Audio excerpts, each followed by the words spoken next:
Janet, try it like it created, and today we're going to be making a tag for Tag It Tuesday. And what I have here is a bunch of paper that we're going to use for decoupage. And just to show you, it comes out of like packages like this. A lot of them come from Temu or Amazon. So I just thought, we'd just get started and just kind of tear into these things and glue them down. So I have some glue with water here, and I might have a little too much water in my glue, but we'll give it a go and see how this is going to work. Now I'm working on a plastic bag, if you will. It's just trash from something I bought, and yeah, I'm just kind of using that as a protectant to my work surface here. So I am just gonna grab into the glue and just start layering these papers here, and let's see what we can build up with them, and then we'll go from there. I don't have an image in mind. I don't have a plan for this, so you're gonna watch it take shape here with me.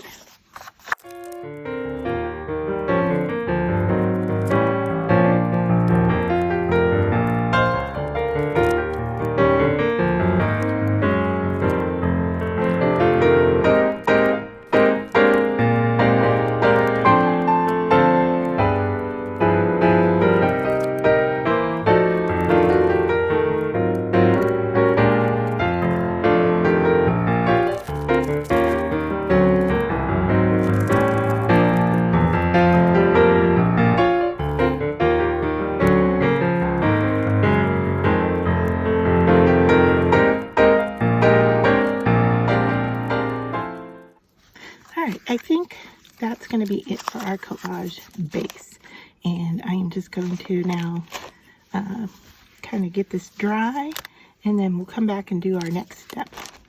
Alright, so I have dried this with my heat tool, and I've gone in anywhere that was lifting up. I put a little bit of white glue underneath it. So now I am ready to flip this over and clean up the edges just by using a scissor. I'm just going to go along the edge using the edge of my tag, showing you where to cut. And sometimes you need to get in really tight, and so you need to change to this tiny little pair of scissors. So I go in and use a larger scissor first, and if that doesn't get it, then I will come back in with a smaller scissor to clean up. So hopefully that makes sense.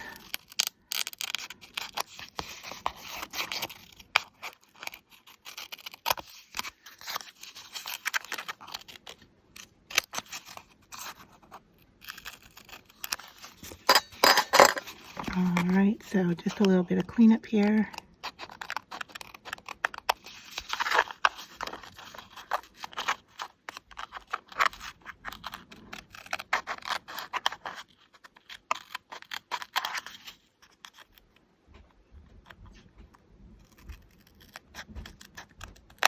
Alright, I think I've got everything. That's what the front looks like. Then we just need to line up our hole punch. I grabbed the wrong one. Let me reach over here and get the other one. And punch through. A little teeny bit to clean up right there. Alright, so that's what we look like.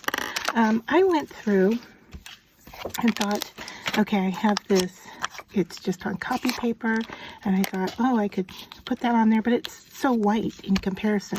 And then I had this package of stickers, and I liked the brown along with it, but when I put it down, the white borders kind of made it stand out more than I wanted. So I went into my die cuts and found this one, and I'm thinking that that's what I'm going to like. So what I have going on here, well, we would just, it may look like we just randomly place things down, but if we take a look here, you can see that we have text popping up and around, but it's not meant to read. It's just a visual element holding the piece together. And then we have some brown elements that relate to each other.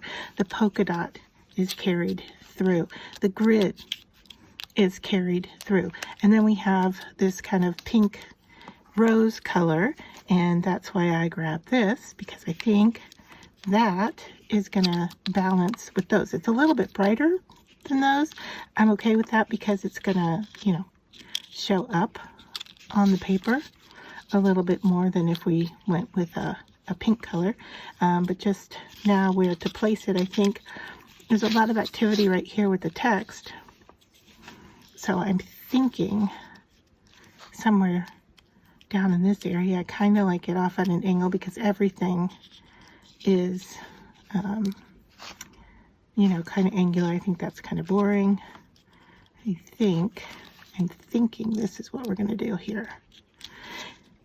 We do have a large negative space up here that would work well, but then it brings all those colors there. So that's not going to work. That's why I'm looking more at this area down here, and it replicates this kind of angle here. So I think that's what we're going to do. Now, before I go any further, I am going to bring in my brown dauber. I may need to grab my ink here. So let me grab my ink tray and see if I can quickly find, yeah, I'm going to use Stays On.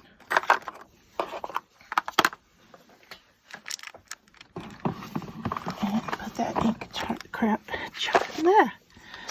ink box back. And so I'm just going to go, before I glue that down, I'm going to go around the edges here.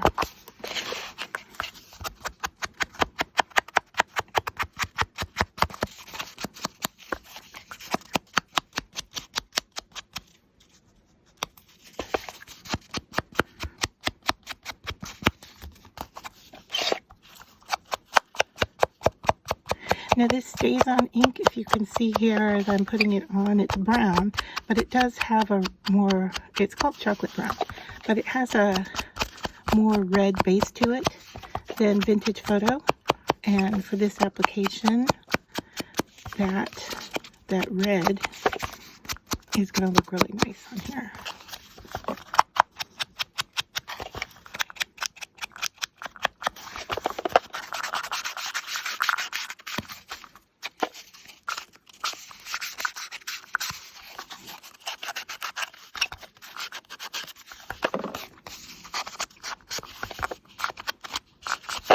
And if you want, you could even just lightly rub and get some of the edges of your collage pieces.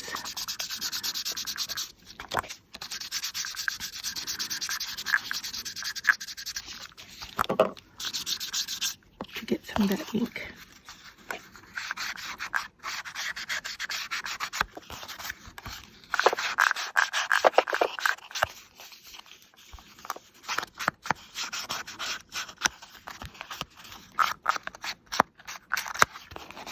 Alright, so I think we're almost finished here. All we need to do is glue our word down. Let me set that aside. Bring our glue in. And just tap on these areas here.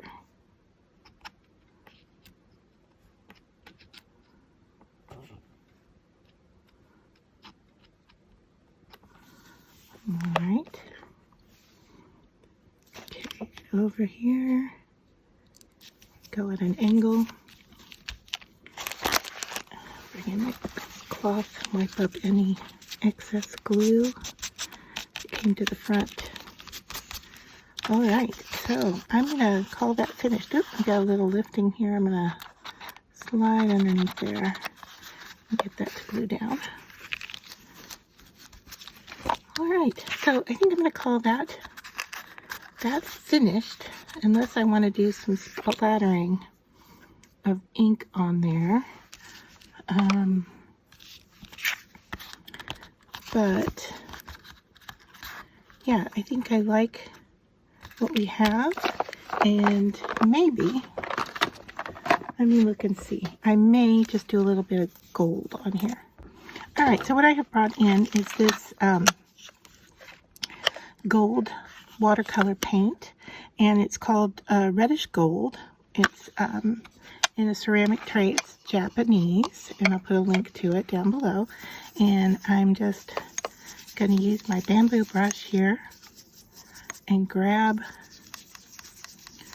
as much as I can on my brush, and then let's just see, can I splatter some on here? I think I can. Yeah, of course I'm getting it everywhere, but that's okay. We can clean it up because it's watercolor. And that's pretty much all that we need with that. So I don't know, let me bring it up close and see. Can you see? This gold is just a beautiful watercolor, and it's kind of my go-to gold whenever I use gold. So there we have it.